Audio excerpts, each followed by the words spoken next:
রাজ্যের বিধানসভা নির্বাচন আসন্ন, আর সেই নির্বাচনের আগে রাজ্যের বিভিন্ন জায়গা থেকে প্রায়শই বেআইনি অস্ত্র বা বোমা উদ্ধারের খবর উঠে আসছে। এর মধ্যে বীরভূম থেকে বোমা উদ্ধার যেন নিত্যদিনের ঘটনা হয়ে দাঁড়াচ্ছে।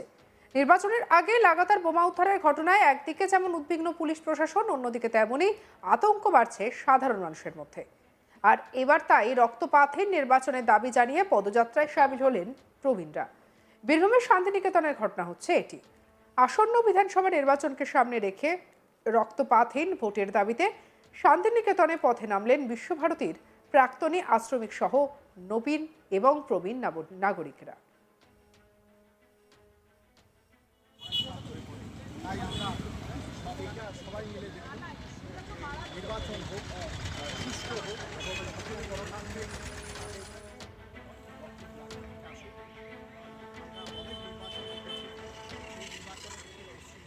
বোলপুরের শান্তিনিকেতন এলাকায় হাতে ব্যানার এবং লিফলেট নিয়ে পদযাত্রা করেন তারা। তাদের মূল দাবি নির্বাচন হোক শান্তিপূর্ণ, যাতে কোনো জানে শেষের ঘটনা না ঘটে। প্রবীণদের হাতে থাকা ব্যানারে লেখা ছিল, রক্তপাতহীন নির্বাচন চাই, রক্ত মাটিতে নয় ব্লাড ব্যাংকে চাই। পাশাপাশি সাধারণ মানুষের মধ্যে সচেতনতা বাড়াতে লিফলেটও বিলি করা হয়। তাদের বক্তব্য, পঞ্চায়েত, পুরসভা, লোকসভা বা বিধানসভা নির্বাচন এলেই বিভিন্ন জায়গায় অশান্তি, বোমাবাজি, সংঘর্ষ এবং জানে শেষ করার মতো ঘটনা সামনে আসে। এতে বহু পরিবার ক্ষতিগ্রস্ত হয়, বহু মা তার সন্তানকে হারান, বহু স্ত্রী স্বামী হারা হন। এবার সেই পরিস্থিতির পরিবর্তন চান শান্তিনিকেতনের প্রবীণরা। তাদের আবেদন, নির্বাচন কমিশন যেন আগাম প্রয়োজনীয় ব্যবস্থা নিয়ে শান্তিপূর্ণ ভোট নিশ্চিত করেন। এই নিয়ে পদযাত্রায় অংশগ্রহণকারী কিশোর ভট্টাচার্য কি বলেছেন, শুনবো তার কথা। শান্তিনিকেতন বোলপুর শ্রীনিকেতনের বয়স্কদের আবেদন, যে আবেদন হচ্ছে রক্তপাতহীন নির্বাচন। আমরা চাই না যে রক্ত মাটিতে নামুক, আমরা চাই যে রক্ত ব্লাড ব্যাংকে আসুক। রক্তের আকাল রয়েছে, ব্লাড ব্যাংকগুলো এখনও খালি, সেখানে রক্ত মানুষ ব্লাড ব্যাংকে দিক। নির্বাচন, ভোট গণতন্ত্রের উৎসব। সেই গণতন্ত্রের উৎসবে স্বামী স্ত্রী হারা হয়, পিতা পুত্র হারা হয়, বন্ধুবান্ধব হারা হয় অনেকে। এই জায়গাটাতেই আমাদের আবেদন, কারণ টিভির পর্দায়, বিভিন্ন সোশ্যাল মিডিয়াতে, বিভিন্ন সংবাদ মাধ্যমে দেখি যে পশ্চিমবঙ্গের নির্বাচনকে কেন্দ্র করে রক্তপাত হচ্ছে। আমরা প্রবীণরা এটা খুব বিষণ্ণ হয়ে পড়ি, আমরা খুব দুঃখিত হয়ে পড়ি। আমরা বহু নির্বাচন দেখেছি, তাই আজকে আমাদের প্রবীণদের একান্ত আবেদন যে এই বাংলা মাটি যাতে রক্তাক্ত না হয় নির্বাচনকে কেন্দ্র করে। কারণ পশ্চিমবঙ্গ একটা সময় সারা ভারতবর্ষকে পথ দেখিয়েছে। পশ্চিমবঙ্গ মানুষের মেরুদণ্ড সোজা রাখতে শিখিয়েছে।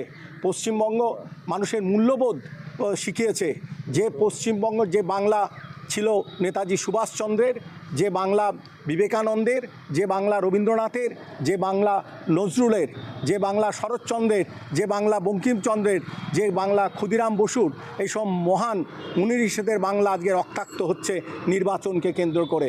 আমরা জানি যে নির্বাচন হচ্ছে গণতন্ত্রের উৎসব, সেই উৎসব পালন করতে গিয়ে কেন রক্তপাত হবে?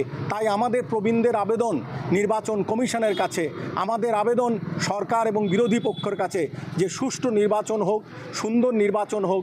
এই নির্বাচনকে কেন্দ্র করে মায়ের চোখে জল যেন না আসে, স্বামী স্ত্রীর চোখে যেন স্বামী হারার বেদনা সে যেন আর্তনাদ না করে, ভাই যেন ভাইকে না হারায়। তাই আমরা দলমত নির্বিশেষে সকলের কাছে, কারণ এই সুন্দর পৃথিবীতে মানুষই হচ্ছে সর্বশ্রেষ্ঠ।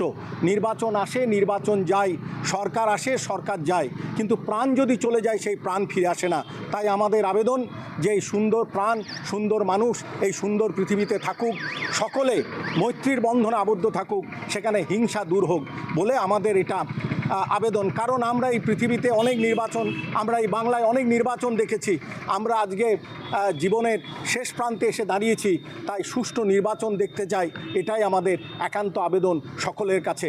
আসুন, সুষ্ঠুভাবে নির্বাচন হোক এবং রক্তপাত মাটিতে নয়, রক্তপাতহীন নির্বাচন, এটাই আমাদের একান্ত আবেদন। এই নিয়ে পদযাত্রায় অংশগ্রহণকারী খুশি সরকার কি বলছেন, শুনবো।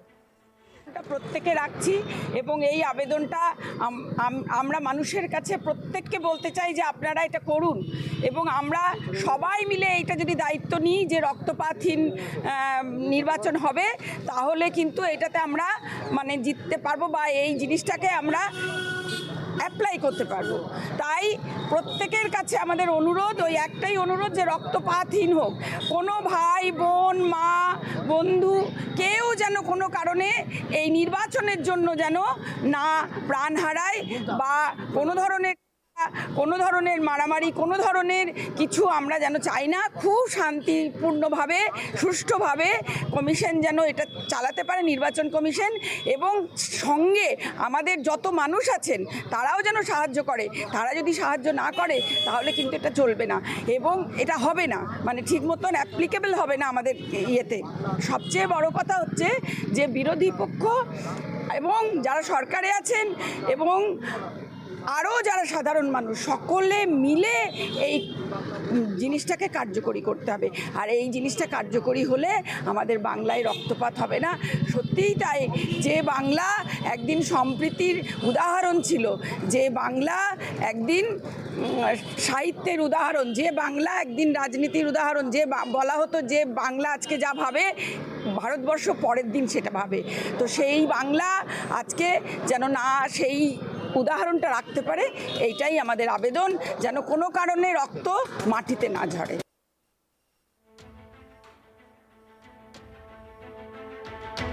এইভাবেই যেন সমাজকে একটা অন্য রকমের বার্তা দিলেন সমাজের প্রবীণরা। তাদের বক্তব্য, রক্তপাতহীন নির্বাচন চাই, রক্ত মাটিতে নয়, রক্ত ব্লাড ব্যাংকে চাই। আর এই ছবি ধরা পড়ল বীরভূমের শান্তিনিকেতনে।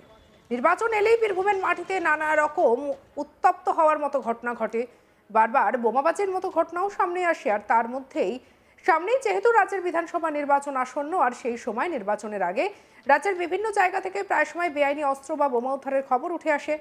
এর মধ্যে বীরভূম থেকে বোমা উদ্ধার যেন নিত্যদিনের ঘটনা হয়ে উঠেছে। নির্বাচনের আগে লাগাতার বোমা উদ্ধারের ঘটনায় একদিকে যেমন উদ্বিগ্ন পুলিশ প্রশাসন, অন্যদিকে তেমনই আতঙ্ক বাড়ছে সাধারণ মানুষের মধ্যে। এবার তাই রক্তপাতে নির্বাচনের দাবি জানিয়ে পদযাত্রায় সামিল হলেন প্রবীণেরা।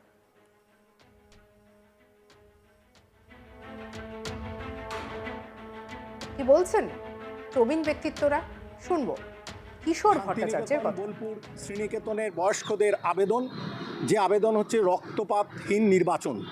আমরা চাই না যে রক্ত মাটিতে নামুক, আমরা চাই যে রক্ত ব্লাড ব্যাংকে আসুক। রক্তের আকাল রয়েছে, ব্লাড ব্যাংকগুলো এখনও খালি, সেখানে রক্ত মানুষ ব্লাড ব্যাংকে দিক। নির্বাচন, ভোট গণতন্ত্রের উৎসব, সেই গণতন্ত্রের উৎসবে স্বামী স্ত্রী হারা হয়, পিতা পুত্র হারা হয়, বন্ধুবান্ধব হারা হয় অনেকে। এই জায়গাটাতেই আমাদের আবেদন। সঙ্গে রাখুন আজ তাক বাংলার ইউটিউব চ্যানেলকে লাইক, কমেন্ট, শেয়ার, সাবস্ক্রাইব করতে ভুলবেন না।